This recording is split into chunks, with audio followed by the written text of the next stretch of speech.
absolutely hate following Mark, okay, because he's much funnier than I am, but I'm going to do my best to try and get you through this boring talk, where I'm going to cover off some seriously interesting things, which hopefully, as Essa said, like a lot of my work is over the last decade, working with governments around the world.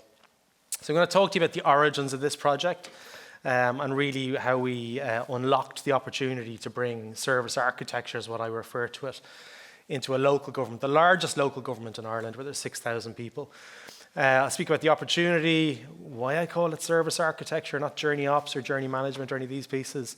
And I'm going to get down into the nitty-gritty of the methods, okay? Because I know from speaking and from hearing some of the questions there as well, it's all well and good for us to be talking about, like, having this fantastic framework here, and like, we all navel gaze and look at it and say it's amazing. But how does that transfer into action, okay? Like making the differences for the citizens that we're designing for. Some of you might know my podcast. This is HCD, is actually a podcast. The business came off the back of that. But I've been working in design leadership for quite a long time.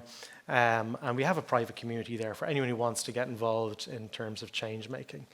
But let me give you a bit of background to the origins of this project. So I lived in Australia, g'day mate, for about 14 years. I can switch between the accent, but I'm actually Irish, and I returned home because I wanted to rear my children as Irish. It was very important for me to return back to my roots. Someone said to me when I lived in Australia, do you want your kids to be able to say water or water? And I was like, Jesus, man, it's definitely going to be water, So we decided to move home. And what I noticed when I was working in New South Wales government and Victorian governments down in Australia, which are massive government organisations across massive terrains, I started to notice the shift in consultancy, okay? I was an independent practitioner being brought in there. And what I was noticing was the consultancies were hanging on for a very, very long time. And what I wanted to try and do was change how I operate a little bit more. And trust has always been at the center of everything that I do. And it's really, really important, because without being too not saying anything bad about the consultancies, but for me, I want them to be independent. I want them to be able to grow their own function internally, okay? Which is a massive shift. Because when you look at trust in terms of credibility and reliability and intimacy and self-orientation, the things that we speak about from really trust-based practices is credibility. Are you skilled in what you're talking about? Like, are you able to deliver on these things? Can others really rely on your judgment? And second of all, the reliability. Do you follow through? Do you mean what you say and say what you mean? That's really, really important. Giving them the facts and following through on it, okay? And then intimacy. Do you create safe spaces? Like Mark last night, we have a good friend called Rachel Deakus, who delivered a keynote at Service Design and Gov. Myself and Mark were speaking there last week. This isn't just about saying, okay, everybody, you're in a safe space now. Feel free to say whatever you like. It's safe. I've said it's space, so it's safe, and so forth. We really need to demonstrate and walk the walk, okay? What does it mean to be trauma-informed when we're practicing human-centered design, okay? It's not good enough just to say, I'm in the human-centered design team, but we're extractive in how we actually use people's data and really moving the organization forward. And then the actions, in the service design, are they really about you? Okay, now there's some people in organizations, I'm not saying there's anyone here, who are leaders, and it's all about them taking the credit for the team's work and so forth. So when you put all of these things together, you start working towards a trust framework. I do speak about a service design maturity canvas, which I can give you a download from. It is a refined model from the Humana Council in the UK. If you want to get access to that, let me know. I'll give you a Dropbox link. Now, let me talk to you about the service design maturity in my particular client's Dublin City Council, okay? We all know that within the team of service design, the maturities can be quite high, okay? You can have people who know about journey management and talk about different ways of research. That's really, really good, okay? You could be the best service design team in the world, but you're working within an organization that really doesn't get it, okay? It's very difficult. And that goes to your point there about how do you move that forward. In terms of the framework that I speak about, I refer to them as sprouts and seeds. There's sprouts in the service design team. They're not even called the service design team, but they're amazing practitioners. They want to be able to get more involved in service design, but the rest of the organization is still at the seed level. Now, what I was noticing was I was getting exposed to a lot of projects over the 7 years that I started to work with this client, on and off, here and there. And that allowed me to build up a sort of a network of trust, okay? Because again, I live by those mantras, those kind of visions and values that I live by. And it really set the conditions to be like going sailing. See what I did there, the conditions in sailing. And it was really important. That's how I think about design. Like, are the conditions right for something like this? Have I built up enough trust to be able to take that first step into service architecture? So the opportunity arose. I was working on a project. It was around illegal dumping. May not happen in this very clean city of Stockholm, but what happens in major cities like London and even Dublin as well, if you've got enough refuse built up and your bins are full, they just think it's okay to kind of go and walk away from your rubbish outside the front of your house. And what happens in that instance? You know, Dublin City Council has to go and pick that up, creates rodent problems, it's cascades. And after I delivered that project, I started to notice that there was a real kind of interest in what I'm going to speak about in a little bit, about the cost of that incident. Okay, the cost in terms of the monetary value, the cost of the trust, the cost of the perception of the organization. And that led me to this project, which was the CS review. The CS review is the customer service team. Okay, and the first thing I did when I went in there, I said, no one is under review. Okay, I'm not a consultant that's going to be going, good, bad, good. That was definitely not how I was going to be framed, but that was the name. And I refer to the customer service team as the mouth, the heart, and the brain. Okay, they interface with the citizens on a day-to-day basis. They make those decisions, those cognitive decisions on how they want to help. And they've got the heart, what it means to be a human. They're actually speaking to hundreds and hundreds of people every single day. And I really relied on that kind of framework of making sure that this is what this project was about. This project in particular covered three main things. Okay, so how services are currently accessed, bringing the lived experience back into the strategic conversation, and then giving a set of actionable recommendations, okay? And from that, we started to move forward. Nowhere in that brief said, Gerry, do you know what would be really good if you did a JourneyOps or a journey management piece? And I was like, do you know what? I actually rang Mark and I go, the conditions are really right for this. I said, like, I'm gonna start weaving it in to the budget, okay? But I didn't call it out. I was kind of being a little bit coy. Because I really noticed there was no scaffolding there for service design to blossom, okay? Everything was happening in a very piecemeal way. So in the activities that led up to this piece, the project was initiated, but I knew at some point, maybe halfway through, I was going to start building these sort of these maps that were going to be called service architecture.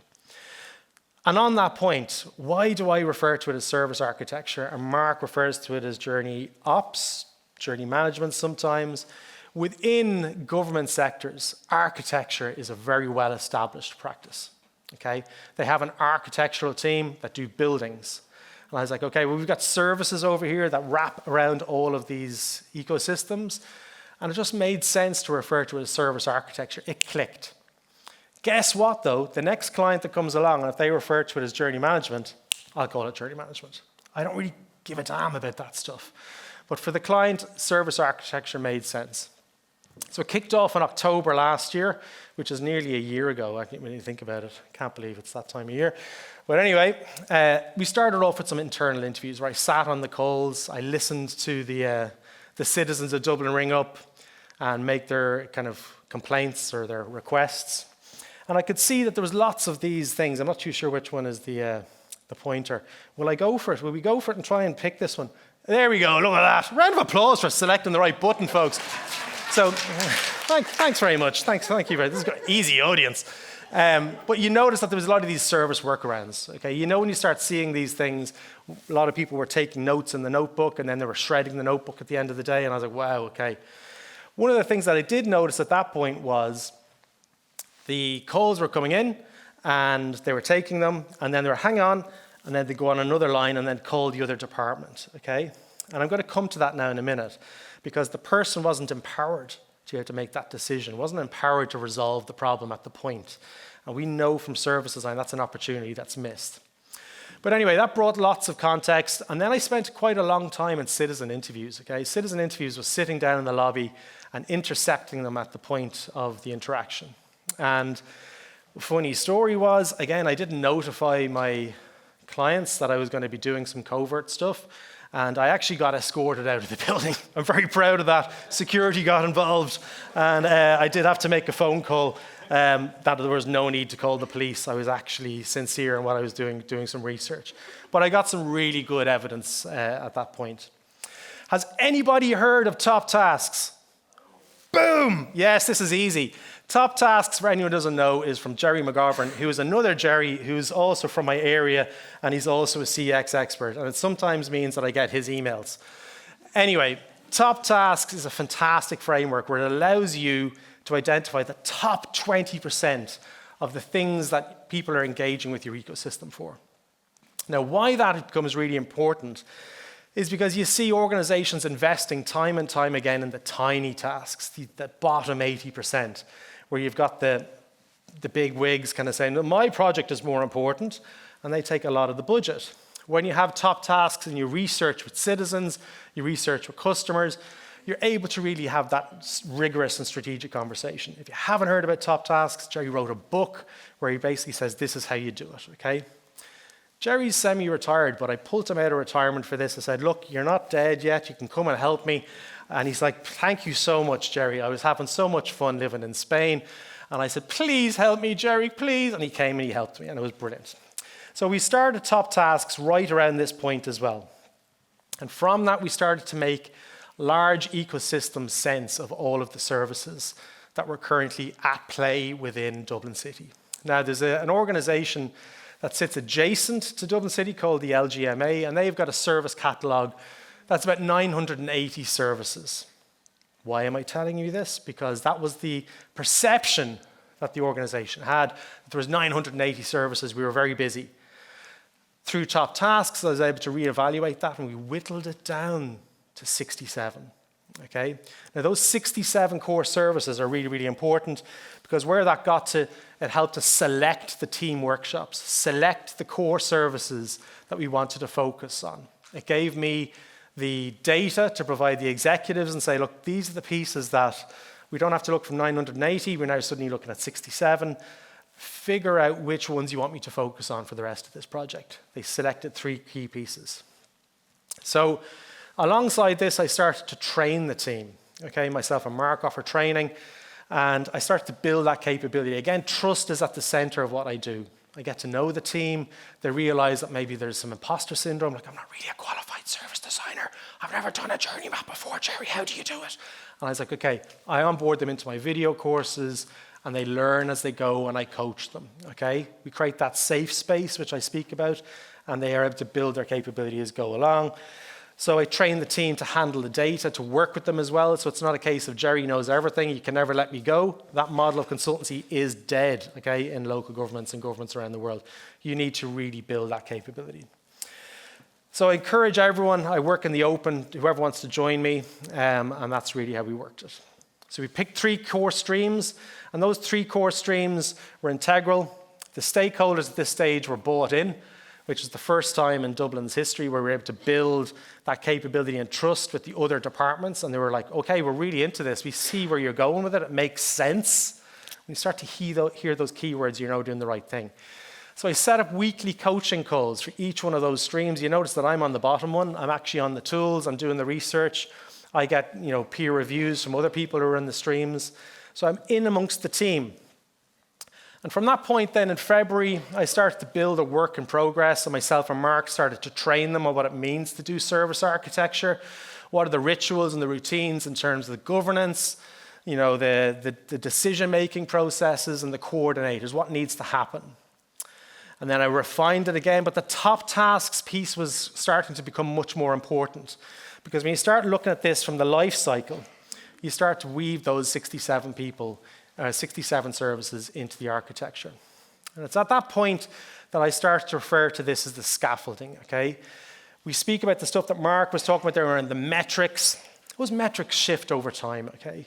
You could get a government organization, a new policy that's been created around sustainability quotas, and you need to weave that into somewhere. You don't want to have that sitting in isolation. You want that to be consolidated into the architecture. You want that to have a place to go and make sense.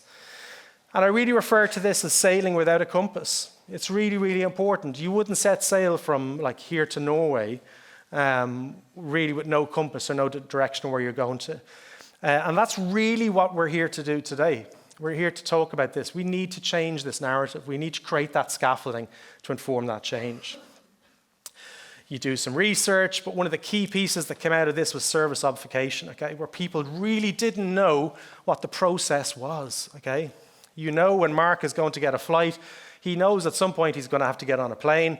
The plane is going to land, hopefully, in Mark's case, in the right destination. You can never guarantee it, though, to be honest. But in government services in particular, people don't really understand. They're going through the motions and they're like, am I doing the right thing? That's really hard to understand. The effort required to get something done is disproportionate. So there's compared to a high amount of value in the service. So increased effort, reduced trust and inefficiency are all key pieces. As service designers, we want to get to this point, a nice clear path with the guardrails on, but more than likely, we don't get to that point very, very quickly. We want a service that's transparent, we want it to be easy to navigate, and we want it to be predictable. They're key things that we ask for from government services, but in reality, it's more like this. You're asking to climb a mountain, and we don't want to create those kind of services. So I refer to two different things. I think one of your questions there was alluding to around getting the buy-in. Okay, people say, well, look, AI is going to take over everything. And I say to them, and that is happening everywhere. I know we're all in the same boat in this situation. There's two different types of services in this sense. There's transactional ones where you're going to review a passport, paying local property tax, doing your motor tax online. That's fine, okay? These are transactional pieces where technology can weave in and out. But the relational stuff is the human side of things. The social housing where it's intrinsic. You might have lost your business. Your family might be close to being homeless. These are relational experiences. This is where human-centered design really stands on its own. Social welfare. A lot of these things, you can use technology, but it's a really relational experience. So let's dissect services a little bit more. So the cradle to the grave, this is the framework that I've been using within government, okay? There's lots and lots of services in between there, but we're going to look at that in a little bit closer detail. Mark alluded to the fact that when you drill down into one department or one service, you're going to see that there's lots of little splinters of that. And those little core sub-services at a three-level architecture, you're able to see that there's lots of correlations between each of the teams. And that gives us the strategic rigor to be able to say to the executives, you know what, there's some sort of intersection piece here. If you're going to fund a project at one of those department levels, there's also a similar piece over here that we can actually identify that makes better business sense to put those two projects together, okay? Suddenly it makes them look good. That's me pulling braces, by the way. I'm not having a moment. I'm actually, kind of like showing a seniority. And that's kind of where I work. I work as a strategic kind of advisor for a lot of the senior execs and the people leading those departments. We want to make them look good, inform them to make the right decisions. Let's talk about relational experiences with a strong human support. Now, most government organizations or private organizations will be like, they might have a quick human touch because human interactions cost more. Organizations want to push people to technology. Push them to technology, they go a little bit of human and then the rest of it's all technology. But really what a human is looking for is support throughout, okay? We want to use technology to provide that framework. We don't want to just rely on technology for everything. AI is going to be that conversation you're going to have all the time. Can't AI do this? But it's up to us as practitioners to really stand strong on this fact. Relational is different to the transactional.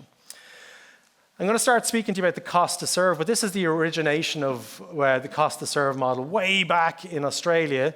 I was working on a practice where they were getting lots and lots of complaints, lots and lots of data. The stuff was being sent to the senior executives to make decisions. No one was making a difference. And I created this framework called the wall of pain, where you visualize each one of those problems in terms of the cost to the organization, the cost of inaction. And it took a little bit of work to get there, but you're able to say like a kind of a top of the charts kind of thing, like, these problems remain static over time. And you're able to say, well, actually, you know what, that's costing you $250,000 a month in terms of inaction, okay? And it's affecting your trust as well. And it was from that I started to really drill down actually to the hidden costs in a lot of these things, because businesses spend a lot of money in creating the desired business experience. This is what we want our customers to do. But those red lines out there, there's a hidden cost to this. There's a cost to that deviation, the cost of the meandering of the human experience. I want to talk to you a little bit more about how I do this. It's up to us as practitioners to know the ingredients of what really makes the service. The cost to serve model has been around from the product management perspective, but typically this is how it's framed. The cost to serve is the total cost of the service over a year, over the number of interactions or the number of customers. So if you're costing the organization $500,000 to put that service on and there's 1 million customers interacting with it, it's about 50 cents per interaction. Job done, right? I'll argue with this to the death because cost typically gets limited to just some money, and there's lots of other aspects to cost that we need to really think about. The erosion of trust is a massive thing. You see it around the world at the moment. There's the reputational cost, there's an opportunity cost, and there's cultural costs. When you work with employees and you see them kind of going, they're not seeing it, they're not hearing it, we need to really think of those factors as well. So the cost to serve really uses the journey map framework, where we're identifying all of the core actors, the time and the money that it costs for each one of those interactions, and we arrive at a single figure of really less, like 50 cents, more like 482 euros, which was the incident of the illegal dumping case. If you want access to this Google sheet, come up to me afterwards. I'll put a link out there and you can have access to it. But going back, I weave that cost to serve into my service architecture in government, where you've got lots of journey maps that we're kind of focusing on. And you see that I'm able to identify the traffic light system that Mark was referring to here. I use Smaply. Smaply is my chosen tool. I've been using it in governments around the world since 2013. And there's a reason why I believe so strongly in it. It's one of the best tools that I say 10x is my capability. This is the architecture that I'm referring to, the cradle to the grave. So this is the furthest zoomed out level of the architecture.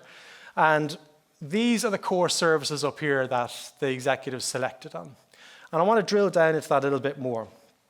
So when you zoom into it, you can see that there's a little bit of a crossover here, okay? There's a crossover between this service and this service here.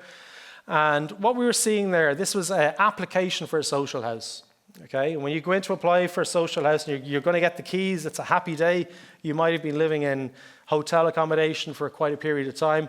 And you go and sign the documents, and then they're like, you need to go over there to the other building now to set up your rent. And they're like, okay, cool. And then they go out, and then they get lost, and they're walking over to the other team, and they're like, did you bring that paperwork? And they go, no, it's over in the other team. And then they have to walk across the building again. And I'm like, this is not a technology problem. This is a working problem. And what we're able to identify here is there's a bumper-to-bumper experience, when really it should be a crossover. It should be an overlap experience. There should be some sort of collaboration. And that's as simple as sometimes the architecture can be. It can inform those kind of strategic conversations saying, hey, you guys are not communicating enough, you're not collaborating enough, what's happening? And you bring them to the table. So too often we talk about technology as being the savior, but sometimes it's as simple as just setting up a bit of a routine and a calendar invitation. So again, we look into this, that's what I've just spoken about, thank you. And we start talking about all of those opportunities and the pain points. How am I doing for time, Essa? I've got about 5 minutes, do I? Boom! All right, so let's talk about the innovation portfolio. Bang! Boo! Let's look at this. So we've done all our research, we've looked at all of the journeys, and what we're able to do at this point is we're able to identify the pain points, identify the opportunities, okay? Now, language is one of the key things that goes wrong in an organization. Service architecture being a really good example. So we work with the client to make sure that the language and what they're measuring is reflected in this piece. It's not up to me to say, let's use gains and pains because Strategizer uses that in all of their templates. That doesn't make sense to government organizations. So we changed the language here and we were able to quantify this in a 2x2, red being a lot of the pain, blue being opportunities, and we're able to size this and really give that rigor, that decision-making process, a conversation. It's not perfect yet, okay? It's not there yet, but we're getting closer. This time last year when we started the project to where we are now, are we better or are we worse? I would argue that we're much better placed than we were 12 months ago. So we're able to drill this down and start mapping them down in terms of the horizons, short, medium, and long. And that really consolidated into the actionable income, or actionable pieces within the review. I used AI to create that. Not the report, that image, okay, just to be clear. So the current day, let me give you a little bit of a war story where things are at, okay? Does anyone know Chelsea Mulden? She is the director of the Public Policy Lab in New York. I might have mentioned I have a podcast. Please subscribe on Spotify and Apple. This conversation is coming out in probably about 2 or 3 weeks, and I had a big conversation. And I'm really lucky to have a podcast, okay, because I don't know the answers to everything. And when I sit down, I'm like, Chelsea, I'm doing this project at the moment. How would you handle that? And she gives me advice, and I share that advice out in the community on my podcast. And one of the key pieces that I noticed was, I want to be able to maintain that interaction and that support with my client, but the budget is dried up, okay? And it's a learning for me that 50% of the project should be on the doing and 50% of the project should be on the implementation, okay? Those bumpy pieces where you're like, we need to go into a meeting again and sit there and kind of go, so this is a service architecture. This is why we're doing this. Because that is what's happening there, and I can't be in those meetings because the agreement is over. So this is a big piece. This is something that I'm going to take back into my practice. So what worked well in this particular engagement? Done with you is a fantastic way for local government and governments generally, as opposed to done for you. Offering training alongside is really, really powerful, okay? Because when I leave, I know that the project has got a greater chance of succeeding. Integrated on-demand learning, so it's not good enough just to say, here's a one-day training event and then walk away and expect them all to know it. It's why I've got video courses to give to all my participants. Weekly coaching session works really well. Sometimes they turn up, sometimes they don't. It's just an optional. Researching beyond the area of focus always gives reward, okay? Sticking within the little confines is never as rewarding as just going outside. And top tasks really help to provide the rigor for that. But the bits you want to hear, I know all of you want to know what didn't work well. So the cadence of holidays always seems to hit me, where like, you know, oh, we can't do that project there in 2 weeks. They're back here, and I'm like, all right, it's June. You tell me the next workshop is in October. I'm like, all right, that's not good. So that is a problem, okay? And that's something that I'm still trying to navigate. We should have raised the flag earlier for additional budget. We're still waiting to continue in this project. There is still nowhere to hang the work on the walls, okay? The argument of distributed, oh, you can use Mural, you can use Miro, you can use Smaply, wherever to hang your journey maps, is an argument that's gone, okay? We're back in the office. Even if it's 2 or 3 days a week, we still need to show the stuff that we're working on. We still need to have those meetings there, and they currently don't have a wall space. It sounds so silly when you say it, but it's really, really important. We had a change of leadership. And then the last one is the top tasks opened up a can of worms because you're working across the organization, a good can of worms as well, is what I'm saying, because we're now suddenly having those conversations about research. What happens if we find this out? How are we going to respond to it?